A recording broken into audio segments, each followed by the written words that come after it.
అలాగే కొన్ని కొన్ని ఇన్సిడెంట్స్ కూడా కొంతమందికి చాలా బాగా గుర్తుంటాయి సార్. ఇందాక నేను మూవీస్ గురించి చెప్తే మీరు పెద్ద మూవీ అవును. కాబట్టి ఉంటుందని చెప్పారు.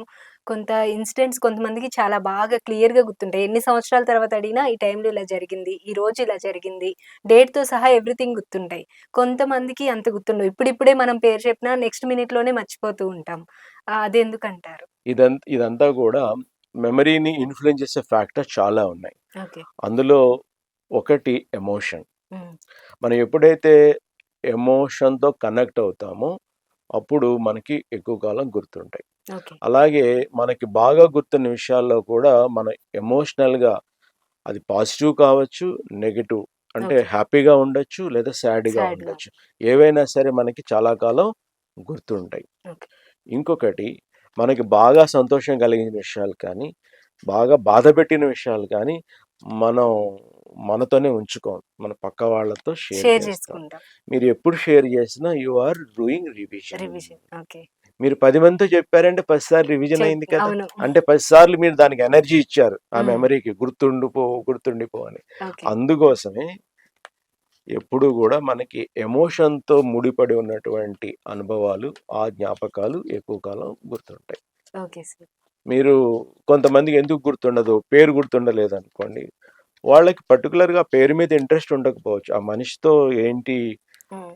మనిషితో రిలేషన్‌షిప్ ఉండాల్సిన అవసరం వాళ్ళకి ఇంపార్టెంట్ అనిపించకపోవచ్చు. లేదా పేరు కన్నా వర్క్ అనేది ఇంపార్టెంట్ కావచ్చు. ఏదైనా కావచ్చు. ఓకే. మనం పర్టిక్యులర్‌గా చెప్పలేం. కానీ ఎలాంటి వాళ్ళైనా, ఎలాంటి పేర్లు గుర్తుపెట్టుకోవాలన్నా, గుర్తుపెట్టుకునే అవకాశం మనకి ఈ టెక్నిక్స్ అనేవి ఇస్తాయి.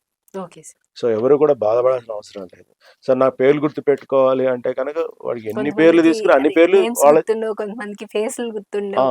మర్చిపోతూ ఉంటాం. మర్చిపోతూ ఉంటారు. కానీ హ్మ్. వాళ్ళు గుర్తుపెట్టుకోవాలంటే we can train them. Okay. Definitely we can help them. వాళ్ళు ఇందాక మీరు చెప్పినట్టు దాని మీద అంత కాన్సంట్రేషన్ చేయలేదు. చేయలేం. లేదంటే వేరే విషయాల మీద ఫోకస్ అవును. చేసున్నారు. వేరే థాట్స్‌లో ఉన్నారు కాబట్టి అంటే మా అది ట్రైనింగ్‌లో ఏం చేస్తామంటే వాళ్ళని మాటల్లో పెట్టి వాళ్ళకి ప్రాబ్లమ్ రావడానికి కారణం ఏంటనేది కనుక్కొని దానికి తగ్గట్టు ఒక టెక్నిక్ డివైడ్ చేసి వాళ్ళకిస్తాం. Okay sir. దాంతో వాళ్ళకి ఆ ప్రాబ్లమ్ అనేది సాల్వ్ అయిపోతుంది. మీరిప్పుడు క్లాసెస్ చెప్పేటప్పుడు కూడా స్టూడెంట్స్‌కి టిప్స్ అన్నీ ఇస్తూ ఉంటారా సార్? ఈ బ్యాంక్ 100% ఎగ్జామ్స్‌కి మా ప్రిపేర్ అయ్యే వాళ్ళకి? అంటే నాకు మా స్టూడెంట్స్ ఇంతమంది ఇన్ని 27,000 మంది సెలెక్ట్ అవ్వడానికి కారణం కూడా ఈ మెమరీ టెక్నిక్స్ వాళ్ళకి తెలియకుండానే వాళ్ళకి నేర్పిస్తూ ఉంటాం. ఓకే. టీచింగ్‌లో మాకు బాగా ఉపయోగపడతాయి. Okay sir. సో, ఎవరైనా ఏదైనా గుర్తుపెట్టుకునే అవకాశం మనకి టెక్నిక్స్ అనేవి ఇస్తాయి. అంటే ఇంతకుముందు మీరు చెప్పినట్లు ఒక 300 సంవత్సరాలు కంటిన్యూయస్‌గా ఒక మూవీ చూసినా సరే, అది గుర్తుపెట్టుకునేంత మెమరీ మన మైండ్‌కైతే ఉంటుంది. అబ్సల్యూట్‌గా ఉంటుంది. ఓకే. సో, వాళ్ళు టెక్స్ట్ బుక్‌లు గుర్తుపెట్టుకోవడం పెద్ద కష్టమేం కాదు. హ్మ్. టెక్స్ట్ బుక్ ప్రతి పేజీ కూడా గుర్తుపెట్టుకోవచ్చు. ప్రతి కాన్సెప్ట్ కూడా గుర్తుపెట్టుకోవచ్చు. సార్ మీరన్నట్లు ఇందాక టీచర్స్ చెప్పేటప్పుడు గూడా అంత ఇంట్రెస్టింగ్‌గా చెప్తే కంపల్సరీ గుర్తుంటుంది అన్నారు కదా! 100%. సో, పిల్లలు చదువుకునేటప్పుడు వాళ్ళకి ఇంట్రెస్ట్ ఒచ్చి చదువుకునేలాగా అది గుర్తుండాలి అంటే ఏమైనా టెక్నిక్స్ ఉన్నాయా? అంటే మనకి ఇప్పుడు రీల్స్ అని అంటుంటారు కదా! హ్మ్. కొంచెం అవును. చిన్న ఇన్‌స్టా షార్ట్ రీల్స్. వీడియోస్. ఆ!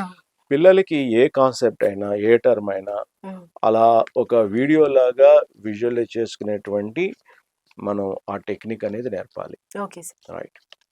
అలాగే పిల్లల్లో కూడా మనకి 3 రకాల అంటే స్టూడెంట్స్‌లో 3 రకాల లెర్నర్స్ ఉంటారు. హ్మ్.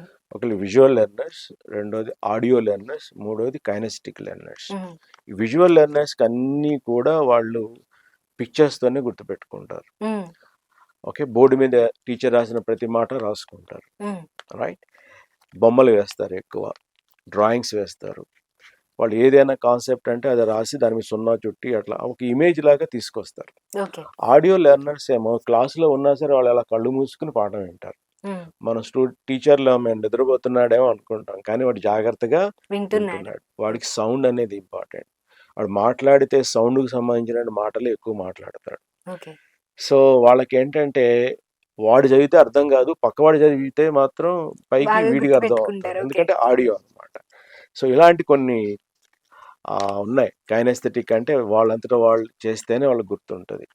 వాళ్ళు అబ్సెంట్ అయ్యారనుకోండి ఎవరో స్కూల్‌కి, మర్నాడు ఇచ్చిన నోట్స్ జిరాక్స్ తీసుకుంటే ఆడికి నచ్చదు. ఆ హ్మ్. నోట్స్ అంతా దగ్గరికి మొత్తం రాసుకుంటాడు. హ్మ్. ఎందుకంటే he wants to do with his own hands. Hands. ఇట్లా మనకి ఈ 3 కూడా అందరిలో ఉంటాయి. బట్ ఒకటి మాత్రం డామినెంట్‌గా ఉంటుంది. ఓకే. ఆ డామినెంట్‌గా ఉన్నదాన్ని ఐడెంటిఫై చేసి, దాని ప్రకారం కనుక వాళ్ళు ప్రిపేర్ దానిపైన ఎక్కువ ఫోకస్ అవుతున్నారనుకోండి, చేసుకుంటే వాళ్ళు వాళ్ళు ఎక్కువ గుర్తుపెట్టుకోవడానికి వీలుంటుంది. ఛాన్స్ ఉంటుంది. అది. టీచర్లు గూడా క్లాస్ రూమ్‌లో ఈ ముగ్గురు ఉంటారు.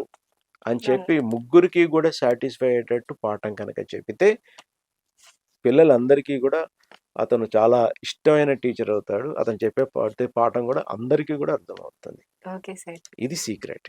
Thank you so much sir. Thank you ముఖ్యంగా వెరీ మచ్. స్టూడెంట్స్‌కి బాగా యూజ్‌ఫుల్‌గా ఉండేలాగా చాలామంది ఇటు ఎడ్యుకేషన్‌లో ఉన్న అంటే స్కూల్‌లో ఉన్న స్టూడెంట్స్ కాలేజ్ వాళ్ళు అయ్యుండొచ్చు. లేదంటే మీరెవరికైతే ట్రైనింగ్ ఇస్తున్నారో అలాగా ఎంప్లాయ్‌మెంట్ కోసం ట్రైనింగ్ తీసుకునే వాళ్ళకవ్వచ్చు. చాలా చక్కగా యూజ్‌ఫుల్‌గా ఉంటుంది.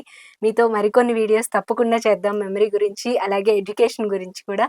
తప్పకుండా madam. Thank you so much thank sir. You చాలా వెరీ మచ్. చక్కగా థ్యాంక్ యూ వివరించారు. Very much. సో ఇది ఇవాల్టి స్పెషల్ ఇంటర్వ్యూ. చూశారు కదా మెమరీ పవర్ అనేది ఎలా పెంచుకోవాలి, దానికి సంబంధించిన టెక్నిక్స్ అయితే సార్ చాలా చెప్పారు. ఇంకా మరికొన్ని వీడియోస్ కూడా సార్ మనకి ఇవ్వడానికి రెడీగా ఉన్నారు. సో తొందరలో ఆ వీడియోస్‌తో కూడా మీ ముందుకొస్తాను. అంతవరకు చూస్తూనే ఉండండి ఆంధ్రప్రభ.